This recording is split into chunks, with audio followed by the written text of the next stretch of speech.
এখন কারফিউ জারি করে ছাত্রদেরকে শেষ করে দিতে হবে, আন্দোলনকারীদেরকে শেষ করে দিতে হবে। একটি মিটিংয়ে শেখ হাসিনা তাদেরকে বলেন যে আমি তোমাদেরকে নির্দেশ দিচ্ছি, kill them and hide their dead bodies.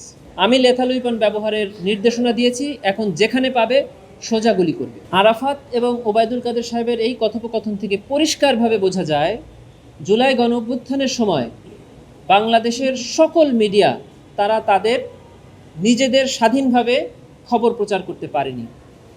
এটা আমরা জাতিসংঘের রিপোর্ট থেকে দেখিয়েছি, এটা আমরা ডকুমেন্টারি এভিডেন্স থেকে দেখিয়েছি, এটা আমরা তাদের কথোপকথন থেকে দেখিয়েছি। এবং আমরা দেখিয়েছি যে একই বক্তব্য ওবায়দুল কাদের সাহেব বললেন যে এই আন্দোলন দমনের জন্য ছাত্রলীগই যথেষ্ট। এই খবরটি 5ই আগস্টের আগের পত্রিকাগুলো কিভাবে ছাপিয়েছে এবং 5ই আগস্টের পরে পত্রিকাগুলো কিভাবে ছাপিয়ে একই খবর, একই দিনের অনুষ্ঠান। 5ই আগস্টের আগে হেডলাইন করেছে খুব সফট হেডলাইন, ভেতরে খুব ছোট্ট করে বলেছে, কিন্তু 5ই আগস্টের পরে এই শব্দগুলো দিয়ে হেডলাইন করেছিল বেশ কিছু পত্রিকা। তবে কিছু পত্রিকা এবং কিছু টিভি চ্যানেল জুলাই আন্দোলনের সময়ও একদম সঠিক নিউজ প্রচার করতে পেরেছে এবং যার কারণে তাদের বিরুদ্ধে সরকারের সময় ব্যবস্থা নিয়েছিল।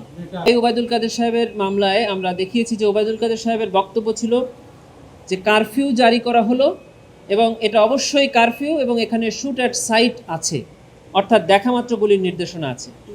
ট্রাইব্যুনাল জানতে চেয়েছিলেন যে এই শুট অ্যাট সাইটের অর্থ আপনি কি বোঝাতে চেয়েছেন। আমরা তখন একটি টেলিফোন কনভারসেশন ট্রাইব্যুনালে বাজিয়ে শুনিয়েছি। সেখানে দুজন ব্যক্তি কথা বলছেন, আনিসুল হক সাহেব আইনমন্ত্রী এবং উপদেষ্টা সালমান এফ রহমান। তাদের কথোপকথন থেকে দেখা যায় সালমান এফ রহমান সাহেবকে আনিসুল হক সাহেব বলছেন যে এখন আমাদের টু স্কুল অফ থট। একটি হলো যে এখন কারফিউ জারি করে ছাত্রদেরকে শেষ করে দিতে হবে, আন্দোলনকারীদেরকে শেষ করে দিতে হবে। তো আমরা দেখিয়েছি যে আসলে কারফিউ যদিও একটা আইনগত সিদ্ধান্ত, কিন্তু এই কারফিউ সিদ্ধান্তের পেছনের মূল উদ্দেশ্য ছিল ছাত্রদেরকে শেষ করে দেওয়া। আমরা জাতিসংঘ রিপোর্টে দেখিয়েছি যে জাতিসংঘ রিপোর্টে পরিষ্কার করে বলেছেন যে একজন হাই পুলিশ অফিসিয়ালের সাথে জাতিসংঘের রিপোর্টের প্রস্তুতকারীরা কথা বলেছেন। তিনি জানিয়েছেন যে একটি মিটিংয়ে শেখ হাসিনা তাদেরকে বলেন যে আমি তোমাদেরকে নির্দেশ দিচ্ছি, kill them and hide their dead bodies. তাদেরকে তোমরা হত্যা করো, আন্দোলনকারীদেরকে হত্যা করো এবং তাদের লাশ গুম করে ফেলো। এটা পরিষ্কারভাবে জাতিসংঘের রিপোর্ট থেকে আমরা দেখিয়েছি যে এই বক্তব্য তাপস সাহেবের সাথে শেখ হাসিনার বক্তব্য, যেখানে উনি বলছেন আমি লেথাল ওয়েপন ব্যবহারের নির্দেশনা দিয়েছি, এখন যেখানে পাবে সোজা গুলি করবে। এটা এবং কারফিউ জারি করে শেষ করে দেওয়া, দেখা মাত্র গুলি, লেথাল ওয়েপন ব্যবহার, এগুলো সব কিছু মিলিয়ে দেখা যাচ্ছে। এবং আরেকটা কথা বলছেন বারবার, সেটা হলো যে এখন থেকে উপর থেকে করাচ্ছি, উপর থেকে অ্যাকশন নেবে, হেলিকপ্টার ব্যবহার করবে, অর্থাৎ হেলিকপ্টার থেকে গুলির নির্দেশনা নিয়েছে। আরও একটি বক্তব্য আমরা আজকে উপস্থাপন করেছি, শেখ হাসিনা, ওবায়দুল কাদের এবং হাসান মাহমুদ সাহেবের একটা ট্রিপল কনভারসেশন, যেটা শেখ হাসিনার সঙ্গে হাসান মাহমুদ সাহেবের ফোনে হচ্ছেন, মাঝখানে কথা বলছেন ওবায়দুল কাদের সাহেব। সেখানে শেখ হাসিনা বলছেন যে ওরা আমাদের বাড়িঘরে আগুন দিচ্ছে, এখন থেকে ওদের বাড়ি ঘরেও তোমরা আগুন দিবে, ওদের ব্যবসা প্রতিষ্ঠান যেগুলো আছে খুঁজে বের করো, সেগুলোতে আগুন দেবে।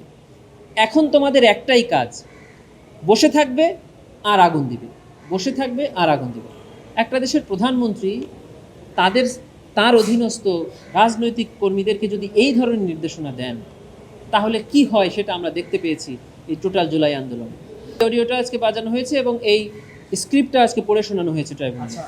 আজকে আমরা ট্রাইব্যুনালে এটাই দেখিয়েছি যে জুলাই গণঅভ্যুত্থানে আওয়ামী লীগ তাদের সাংগঠনিক সিদ্ধান্ত নিয়ে, আওয়ামী লীগ, যুবলীগ, স্বেচ্ছাসেবক লীগ, শ্রমিক লীগ, ছাত্রলীগ সহ তাদের অঙ্গ সংগঠন এবং 14 দলীয় জোট রাজনৈতিক সিদ্ধান্ত নিয়ে এই আন্দোলন দমনে মাঠে নেমেছিল, আক্রমণ করেছে, হত্যা করেছে, নির্যাতন করেছে। তারই অংশ হিসাবে ওবায়দুল কাদের সেক্রেটারি হিসাবে এখানে তার রোল প্লে করেছেন, বাহাউদ্দিন নাসিম সাহেব যুগ্ম সাধারণ সম্পাদক হিসাবে তার রোল প্লে করেছেন এবং আরাফাত সাহেব তৎকালীন সরকারের তথ্য প্রতিমন্ত্রী হিসাবে তার রোল প্লে করেছেন।